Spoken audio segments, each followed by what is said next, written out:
We need to have a discussion, y'all. We need to have a very serious discussion about one Jonathan Majors. Ladies and gentlemen, boys and girls, Mr. and Lady viewing at home, thank y'all for tuning in to another episode of Kinetic Aesthetic. I'm your host, Jerm, and let's go ahead and start this off. Now, for those of you who are unaware, Jonathan Majors is he used to be one of the leading black actors across the country, pretty much one of the biggest black actors in the world. He was in a Hollywood right now that I feel like is being dominated by black British actors who are coming in and stealing up all of these roles. He and Michael B. Jordan were two of the only American born black actors that I know that were on top of the world, that were holding it down, that were doing their thing. And what is crazy to me about this man's story is how he was able to be at heights that are so unparalleled, that are so hard to quantify. Understand, this man was getting prepared to be the face of the Marvel Cinematic Universe. He was their lead villain. He was going to be starring and being featured across multiple projects. He was literally going to be Kang the Conqueror, one of the most iconic villains that the Marvel Universe in general has. And he has went from that height, from that peak, to now his only apparently viable role. The only way for him to really continue his career is to star in a Ben Shapiro flick that is produced by the Daily fucking Wire. And if that is crazy to you, if that doesn't make any sense, join the club because I am in the same boat. So what I want to do in this episode is take a look at this whole story, this whole life of Jonathan Majors, and just try to figure out how the hell that we ended up here, how he was able to fumble the bag so bad to where he's left with almost nothing in it except having to go basically grift along with these motherfuckers who I'm not even sure he really potentially agrees with. But go ahead and get yourself some snacks, get yourself some food, prop your feet up, because it's time that we really take a look into this and discover how Jonathan Majors went from Kang to Coon. So to start things off, we have to really just start with this man's early life. Growing up, he was born in California, spent a couple of his first years there, but his family moved around a lot. He was in different locations. He wasn't necessarily stable. He grew up getting into a lot of trouble. He was fighting. He got kicked out of his house at one point, was working two jobs, and pretty much was going through it. And for him, his way of escapism, his way of finding some type of purpose, some type of like gateway out of that troubled and just poverty stricken environment that he was around, because this man talked about how he grew up around drug dealers and motherfuckers who were just out of prison. So for him it was theater, and as we all can tell just based off the man's career up to this point, he was able to find a natural talent that he had for it in the theater, and he was able to expand upon it and just sort of use that to make a better life for himself. He first rose to prominence in 2019. I believe the movie that he was, or the show that he was in, I want to make sure I'm correct on this. It was something by the name of When We Rise. And after that, he was able to piggyback that into a whole bunch of other roles. Eventually, in 2019, he was able to really get his first big break in The Last Black Man in San Francisco, which I'll be honest, I don't really remember hearing about it that much, but former President Obama put that on the list of some of his best films of that year. And you already know the way motherfuckers really love Obama, that was able to really get his name out there, really start to get him some momentum and start his career off on a fast track to the success that he reached. The first film by him that I was able to really see, that I was able to really notice this man's name, was actually The Harder We Fall. It was a Netflix produced movie. It was really, really good. It had a star-studded cast. It had him, Lakeith Stanfield. It had Zazie Beetz, Damon Idris. It was Idris Elba. I'm sorry, I got that name wrong. Regina King and Delroy Lindo. That movie was really, really good. It's still one of my favorites to come out out of this decade, and it's one that if you haven't seen, you probably should go check out now. But I think that was the movie that really got him on everybody's radar, that really sort of opened up the floodgates of where his career was going to go, because it wasn't too long after that where he got roles in Creed, and more importantly, he was able to secure the role as Kang the Conqueror in the MCU. And again, we have to really highlight this because this was big. This was huge. Him coming in to the end of Loki season 1 and starring as He Who Remains, being the guy that was in charge of the whole time flow of the Marvel Cinematic Universe, that was a big deal. Not only was he being the guy to follow up Thanos. For those, like, again, this man was following up Thanos, the biggest damn near movie villain of all time, who snapped half of reality out of existence. He was following this guy up, and not only that, this is a black man that is getting this role, who is going to be in charge of leading the MCU into its next saga. So this was huge. This was big. I remember being hella excited for him and just where the character could potentially go. And it pretty much was that's the peak of that man's life. Him being in charge, him being the head of Loki, him being the face of the MCU, him being really positioned to be just the biggest actor in the world for the next fucking decade. And it's crazy because it felt like it was literally just a span of like 6 months of him just being on top of him, riding this wave of momentum. And then all of a sudden everything just started to happen and everything started to go wrong, because he was able to get one MCU movie in. He was able to get Ant-Man and Quantumania. That's a whole story within itself, because the movie was sort of a mess. It didn't do a good job of really establishing his villain, because it had him lose to fucking Ant-Man. But I'm getting away. I'm starting to talk about MCU stuff. This is about Jonathan himself. That movie, while it did do damage to his Kang the Conqueror sort of reputation, not the portrayal, because everybody agreed he did a good job, but actually the character itself, he was still fine. It was 2023, March 2023, when he was originally arrested. He was dating I'm only mentioning this because of it's gonna be a part of my bigger theme about him. He was dating a white woman by the name of Grace Jabari, who was a dancer. He met her on the set of Ant-Man and the Quantumania. And yeah, it pretty much that relationship was the beginning of the end for him, because the way that the arrest happened, he was out with her. They were in New York City. She stole his phone after he had been apparently talking to somebody else, or she was suspected something, and he assaulted her. He assaulted her and he harassed her.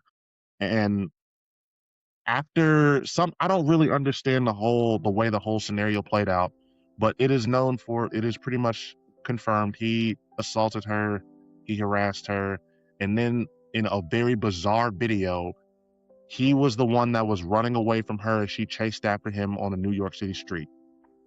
It's all really, really weird. I just the case itself is damn near warrants an episode, but long story short, he fucked up bad. He fucked up bad enough to the point where he was arrested, and I'll give Marvel credit. They waited until the whole trial had played out, until everything was done, but he was eventually convicted of the assault, of the harassment, and pretty much with that assault, the second that guilty verdict came down, this man's career was virtually over. Marvel cut ties with him. He lost out on a U.S. Army commercial that he had been pretty much the face of. They pulled all of that. He had a Dennis Rodman biopic that he was supposed to star in. That was completely pulled from canceled. He had a artsy movie called Magazine Dreams that he had been preparing to sort of roll out. That was going to be a big thing that was potentially going to get him some real Oscars and stuff like that type of consideration. That got delayed, that got fucked over, eventually got released, but it was too late. The damage to his reputation and to the success the movie could have had already been done. And to top it all off, he was pretty much dealing with heat from virtually every side. You had motherfuckers who were mad at him for fucking up the Marvel stuff. You had black women and just black people in general who were giving him the side eye because, well, I mean, you're doing all this and he was just another nigga who ended up being with a white woman. There was just there was nobody that was really on this man's side except for one. Somehow, in the midst of all this BS that he was dealing with, in the midst of all of this controversy and chaos that he had created around his own life, he was able to secure Megan Good. Now, I'm not going to go into another tangent of really just breaking down Megan Good and her whole story and her career and how she plays in it and everything, but just understand Megan Good is every black man's crush growing up. Like, you might have had a crush on a couple of women, but Megan Good was definitely one of them. She was damn near still is one of the baddest women that I've ever seen, one of the most beautiful. And as we're going to find out based off her relationship with Jonathan Majors, she's one of the most loyal and one of the most, like, you talk about women that will hold you down, that will just sort of like ride with you through thick and thin. She's proven that because Jonathan Majors has really brought nothing good to her career, to her reputation. And I'm saying that as somebody who has tried to look at everything that has happened with Jonathan Majors with grace, has tried to give him, some type of viewing on the other side, but no, he fucked up a lot. And the reason why I made this episode now is because after all of this time, after him going out on all of these interviews and all of these podcasts and in a sense trying to make it seem like he was the victim in all of this man has decided that the best way for him to get his career back on track, for him to become the leading actor that he wants to be, or just salvage a career at all as an actor, is that he has to resort to working with motherfuckers like Ben Shapiro in the Daily Wire. Now, for those of you who are unfamiliar, Ben Shapiro is a right-wing, very conservative pundit. I'm going to find a clip to put in here to help y'all understand just the type of motherfucker that I'm talking about and dealing with, but Ben Shapiro is weird. He is the type of motherfucker who, when Cardi B and Megan Thee Stallion came out with that song talking about WAP, he was one of the ones trying to make it seem like he had no idea what a vagina was. He's just one of those types of guys. And the reason why it's so weird and why it's so distasteful to me, why I'll be honest, I just don't approve of Jonathan Majors making this career move, is not only because of the weirdness of Ben Shapiro, because of the Daily Wire and everything they stand for and try to do. It's also because I don't necessarily know this man's inner workings or his relationships or the people that he knows. I just feel like he didn't need to do this.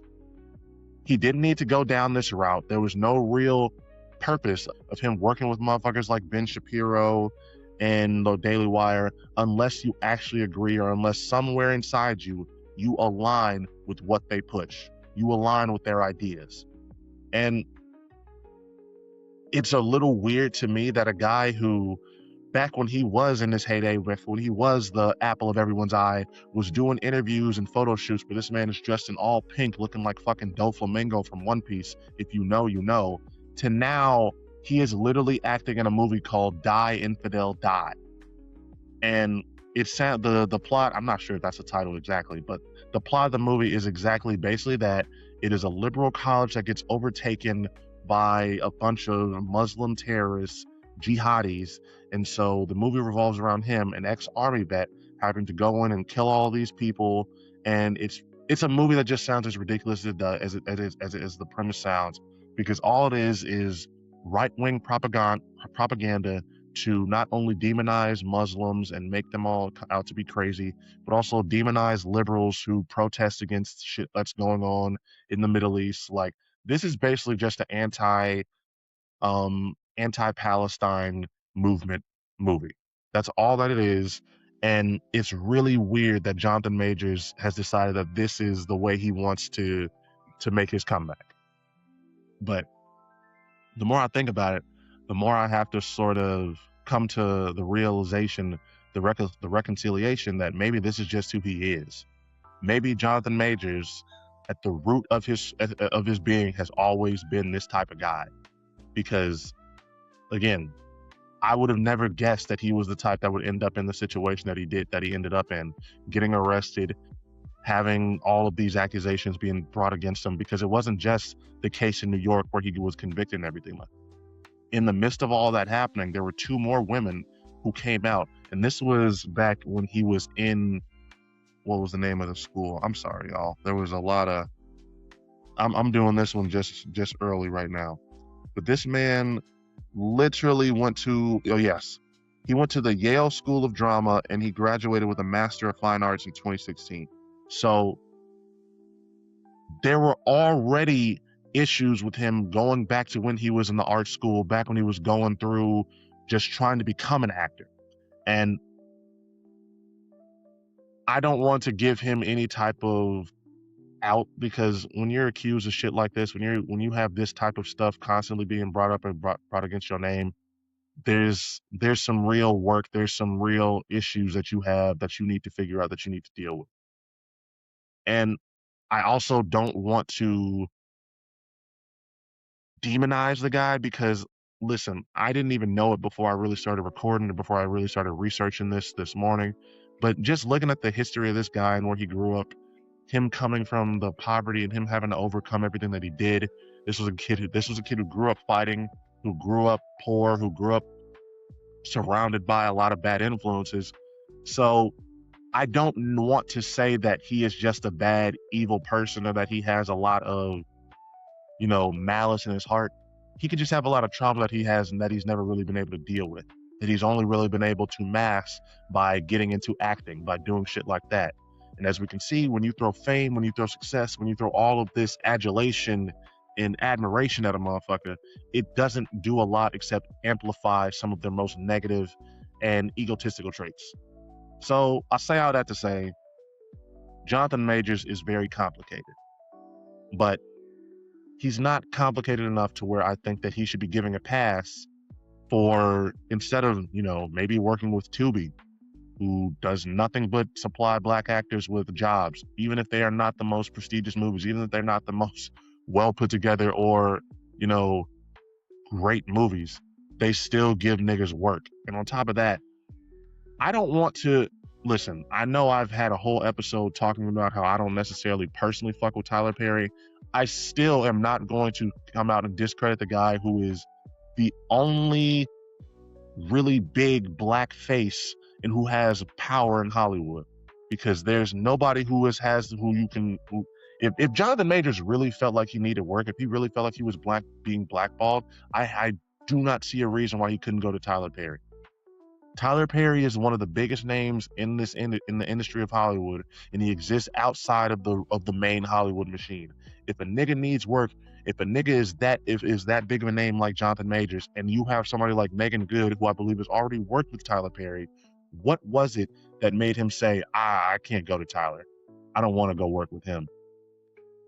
I'm sort of baffled by that one, because that was the one my brain originally went to. When I first saw the trailer of him in this new movie, I immediately thought to myself, this was what you wanted to go with. This was who you decided to work with. This was where you decided to, lock in and try to revive your career with. And I think that is what really speaks to what Jonathan Majors, or who Jonathan Majors really is. I think that we all were honestly graced by being able to dodge the bullet of this man becoming the biggest face in Hollywood and having all of these leading roles and everything put up for him, because I don't want that type of success to go to a nigga who would, in his time of need, when he is going through something, not decide to work with the black people that are there, that have opportunities that he would be able to work with, and not only be able to help him stabilize his career, but be able to boost theirs, be able to boost them up. Jonathan Majors being in a Tubi movie might not necessarily help him become the big A-list actor that he wants to be again, but that is still going to allow him to keep his name relevant and, boost Tubi up, so that he'd be able to scratch their back while they're scratching his. But instead, what he decided to do was kowtow to these grifters, kowtow to these right-wing motherfuckers, and all it tells me is that he is going to do anything in his power. He is going to kiss any ass that he needs to, so that he can get back into the good graces of these motherfuckers, because he knows that if he does that, then that's going to be his way to getting real success. He doesn't want to just be Jonathan Majors, a successful black actor. He wants to be Jonathan Majors, a A-list movie star. And, you know, more power to him. If that's what he wants to do, that's what he wants to do. But as far as I'm concerned, you're just a sellout. You're just a sellout and you're just a coon. Because after everything happened with him, while he was in the midst of dealing with all of this issues, he was getting a lot of criticism, and rightfully so, from black women and women who were just like, you know what, he wanted to be with that white girl, so I'm going to let him deal with that situation. He was getting a whole lot of success from black men, though. There was no shortage of black men who wanted to see him succeed, who knew what he was going through. Michael B. Jordan publicly made it clear that he still supported him and wanted what was best for him. Talked about, you know, I'll still direct, I'll still act alongside him. So he didn't have a shortage of success of support from within the community. And for him to ignore all of that and then just decide to go and work with these motherfuckers who very much are not in support of the community, again, that speaks to where his priorities are. That speaks to the type of man that I think he is. And my biggest thing is, man, Megan Good, why did you tie yourself up to this? Why did you hitch your wagon? Why did you hitch your horse to this wagon? Because this ain't going nowhere. This ain't doing nothing for you. And this, I've never really taken her as a type that was overly conservative. She's a very open and devout Christian, but I've never taken her as the type that would be supporting motherfuckers like Ben Shapiro, or even allow herself to be aligned with their circles. And yet she's married to a husband who is acting in movies with them, who is just showing that he's not going to hold on to that integrity that's necessary, and that he really just ain't down for the community or for the cause like a lot of other motherfuckers. Because despite everything that's happened with this man, despite all of the backlash, despite all the people who have turned their back on him, this is a choice. Working with Ben Shapiro, working with the Daily Wire, doing movies like this, where you are so openly and so blatantly pushing an agenda, is a choice. And it's a choice that Jonathan Majors didn't have to make, but he chose to. So what we are going to do with this one is we're going to take a look at this movie so that y'all can get a better understanding of just the type of film that this is going to be, and just what I mean when I say that this is sort of very explicit right-wing propaganda. I'm just going to let it play for a little bit. I'll let y'all think what you're going to think. I'm not going to really try to put too much commentary over it, but this is the movie that I was referring to in this episode. It is actually called Run, Hide, Fight, Infidels. So I was a little exclamatory or extraneous when it was come to naming that title. It wasn't Die Infidel Die, it was Run, Hide, Fight. But this is the movie. This is your little look at the trailer. It's a piece of work. Your country is beneath contempt. We who love and serve Allah fought back against the Americans and the Zionists from the scourge of secularism and the lands of unbelief.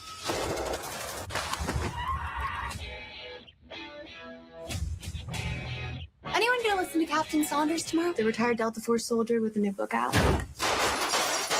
He's the polar opposite of those brain-dead protesters. Given the current climate, should Clay Saunders even be allowed on campus? Mr. Saunders is a close personal friend of Chancellor Friedman. This is a decision I cannot fight. There are three ways Islam will conquer the West. Through immigration, through the wombs of our women, and by using our nation's freedoms against us. Are you paying attention? This is a very, very sort of blatant movie. They're not really good at sort of, you know, making it a little more. It's too like right on the nose for me.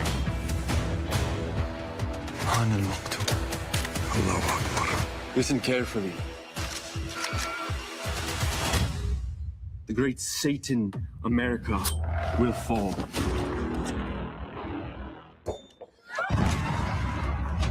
You are infidels. The bodies of women are not pure, and the men's souls are unclean. What makes them so dangerous? Their goals are not in this life, but the next. Anyone? I got friends here. I can't just leave. Listen to me. In the law. We cannot run or hide from what is coming. We have to fight. I will be rewarded 10,000 times in the next life. When you die, you're nothing. Only one way to find out. That's the American way.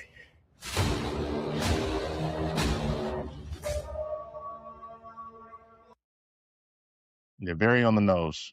Very on the nose. Very, very much exactly the type of movie that it appears it's going to be trying to be. So again, I'm not going to judge anybody who sees a movie like that.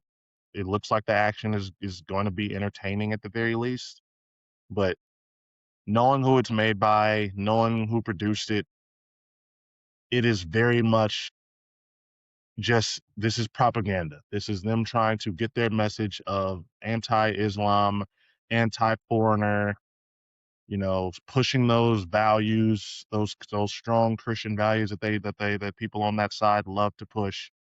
And as a Christian myself, I'm not going to sit here and say that that's a bad thing, but it's very clear that there's not the purest, just, you know, entertaining motive behind that movie. So it's like I said before in this episode, it's a choice. It's a choice for him to go out there and join them. It's a choice for him to be a part of it. And if that's his prerogative, that's his prerogative. But all I'm saying is that, is that we clearly didn't know who Jonathan Majors was when we first were introduced to him. So I have no real good things to say about him. I have no real hope that this movie is going to be good. In fact, I am sort of hoping that it fails because I don't really want to support anything Ben Shapiro related. But that's the choice that this man has decided to make. And I'm not going to tell nobody to not support him. I'm not going to tell nobody that he's terrible, because he's not. He's already proven more than anything that he is a great actor. But he don't stand on nothing. He don't stand on business. And at the end of the day, he's going to choose his career over his integrity, over his morals, and over something worth standing for. And that's why Jonathan Majors is no longer King the Conk. He is Kang the Coon. And I think he should be for you too.